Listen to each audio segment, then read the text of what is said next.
Shalom, selamat pagi Bapak Ibu jemaat terkasih. Puji Tuhan, senang rasanya dapat kembali menyapa Bapak Ibu jemaat terkasih. Sebelum kita kembali lagi beraktivitas di dalam setiap tugas tanggung jawab kita. Bagaimana hari ini? Setelah bangun pagi, apakah ada sukacita yang Bapak Ibu Saudara rasakan? Sama seperti tema Minggu Advent yang ketiga kita, yaitu berbicara tentang sukacita.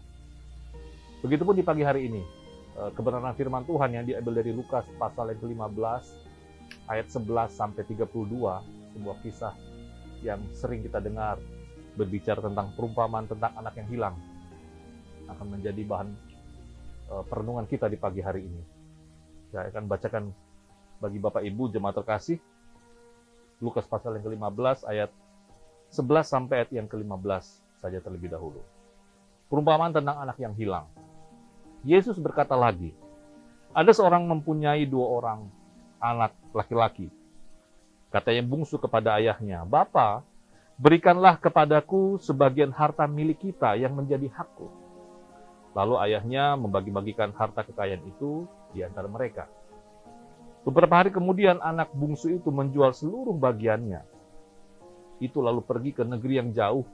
Di sana ia memboroskan harta miliknya itu dengan hidup berfoya-foya.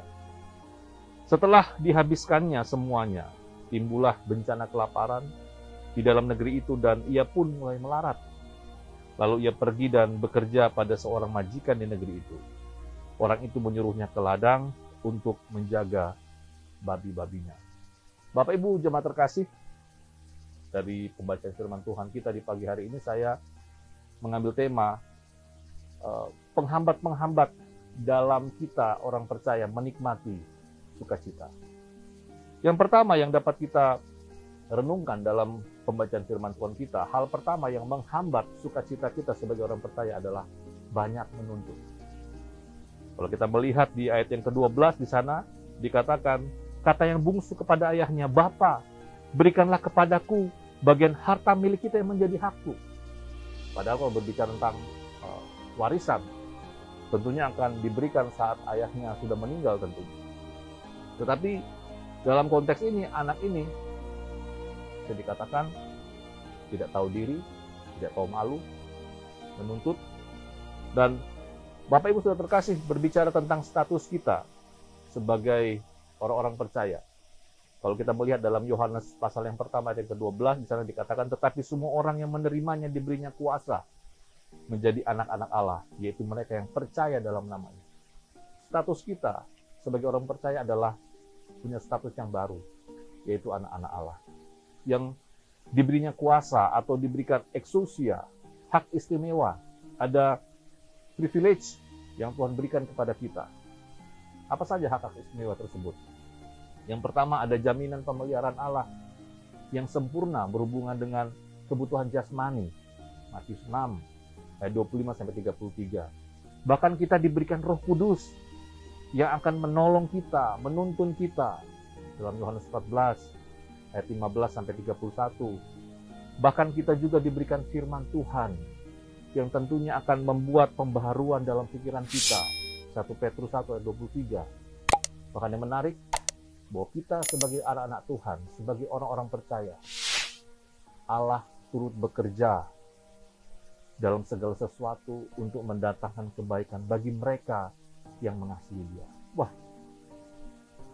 dengan berbagai macam hal yang kita miliki sebagai anak-anak Allah, dengan berbagai macam fasilitas rohani yang kita miliki sebagai anak-anak Allah, seharusnya kita maknai dengan rasa syukur, bukan menuntut seperti anak bungsu ini. Artinya, berbicara tentang mengeluh, seringkali kita mengeluh untuk hal-hal yang sifatnya lahiriah, daging. Tapi kalau kita mau mengacu kepada momen Natal, seharusnya kelahiran Yesus datang ke dunia, menyelamatkan kita, mengampuni kita. Seharusnya itu sudah cukup bagi kita.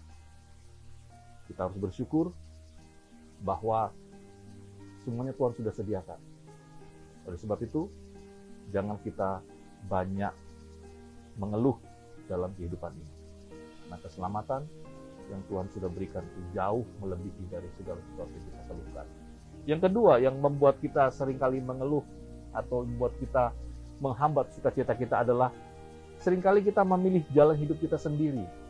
Ya, ayat 13 sampai yang ke-15 nanti bisa baca di rumah bagaimana saat anak ini meminta hak warisnya. Dikatakan di ayat yang ke-13 sampai 15, beberapa hari kemudian anak bungsu itu menjual seluruh bagiannya. Itu hak kehendaknya. Lalu juga setelah itu dia menghabiskan semua yang dia miliki. Itu kehendak bebasnya. Anak bungsu ini menggambarkan orang muda yang tidak berpengalaman, yang berani menentukan jalan hidupnya sendiri, sehingga tersesat oleh jalannya sendiri. Seperti domba dalam gambaran Yesaya 53 ayat 6a. Dan buah dari menentukan jalan sendiri adalah air mata, penderitaan, bahkan kepahitan hidup.